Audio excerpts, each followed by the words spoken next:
ये अमेरिका तीसरे नहीं चौथे विश्व युद्ध की तैयारी में जुटा पड़ा है। ये बात मैं नहीं कह रहा हूं, ये बात चीनी सेना के बड़े बड़े जनरल कह रहे हैं अपने लेखों में, अपनी रिपोर्ट्स में, और ये बात बिल्कुल सही है। यकीन नहीं आता, मैं आपको दिखाता हूं। आप अपने स्क्रीन पर देखिए, रिपोर्ट आई है अमेरिकी डिफेंस कमेटी की, जिसमें उन्होंने कहा है कि आने वाले समय में हम करीबन 145 B-21 रेडर स्टेल्थ बमवर्षक विमान खरीदने वाले हैं। और साथ ही ये भी कहा गया है कि 100 की तो मिनिमम रिक्वायरमेंट है, यानी कि 145 तो हम खरीदना चाहते हैं, लेकिन 100 तो हमें चाहिए ही चाहिए। ये कितनी बड़ी बात है। इस बात से अंदाजा लगाइए कि इस धरती पर अमेरिका के F-35 स्टेल्थ लड़ाकू विमान की टक्कर का कोई लड़ाकू विमान नहीं बना सका है। रूस, चीन, यूरोप के देश लगे पड़े हैं, कोई भी नहीं बना पाया है। यहां तक कि यूरोपियन देशों ने तो अब थक हार कर अमेरिका का F-35 ही खरीदना शुरू कर दिया है। लेकिन F-35 से ऊपर आता है F-22 रैप्टर, फिर F-22 रैप्टर से भी ऊपर आता है B-2 स्टेल्थ बॉम्बर, और B-2 स्टेल्थ बॉम्बर का बाप है B-21 रेडर, जो कि 5th नहीं 6th जनरेशन का बॉम्बर यानी कि बम वर्षक विमान है। ये कितनी ज्यादा बड़ी बात है। इस धरती पर कोई भी देश अमेरिका के अलावा प्रॉपर एक 5th जनरेशन फाइटर जेट नहीं बना पाया। अमेरिका 6th जनरेशन का बॉम्बर बनाकर अपनी सेना में शामिल कर चुका है, और अभी अमेरिका के पास 2 एक्टिव B-21 रेडर मौजूद हैं। और इसी B-21 रेडर को करीबन 150 की संख्या में खरीदने की बात कर रहे हैं अमेरिकी वायुसेना के अधिकारी, और अपनी संसद को कह रहे हैं कि 100 तो हम लेकर रहेंगे, मिनिमम है, हो सके तो 150 तक का बजट हमें अप्रूव कर दीजिए।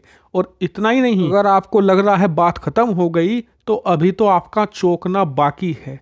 इसी आर्टिकल में नीचे आप ये पढ़िए, अमेरिकी वायुसेना कह रही है कि हमारा क्राइटेरिया है कम से कम 220 स्टेल्थ बमवर्षक विमान हर समय युद्ध के लिए तैयार रखना।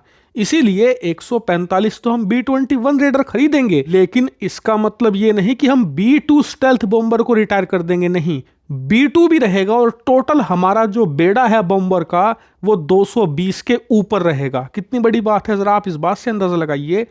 चीनी सेना के पास आज की तारीख में टोटल 122 बॉम्बर है, और इनमें से एक भी स्टेल्थ नहीं है, 0 स्टेल्थ। और ज्यादातर ये सोवियत जमाने के पुराने प्लेन हैं जिन्हें बॉम्बर के रूप में बदला गया है, यानी कि कोई भी टक्कर नहीं है। चलो रूस की बात कर लेते हैं। रूस के पास 180 बॉम्बर है, इनमें से 0 हैं स्टेल्थ, एक भी स्टेल्थ नहीं है। सुपरसोनिक जरूर है, लेकिन कोई भी प्रॉपर स्टेल्थ बॉम्बर का काम नहीं कर सकता, यानी कि कोई टक्कर ही नहीं है। अमेरिकी वायुसेना की तैयारी है आने वाले 50-60 साल नहीं, 100 सालों तक एयर स्पेस दुनिया भर का डोमिनेट करने की।